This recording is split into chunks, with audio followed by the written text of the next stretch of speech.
Hello, this is Matt, and we're going to do some amateur melting. So what I've done is I've taken some old scrap sterling jewelry and I've cut it up to shape and I put it in these molds. And then previously I had some really nasty remnants from a previous pour.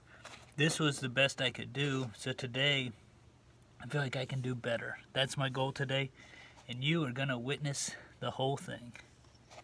So I'm going to go until this is empty. So I don't know how far I'll go. I did get a special tip that gets it just hot enough to melt silver.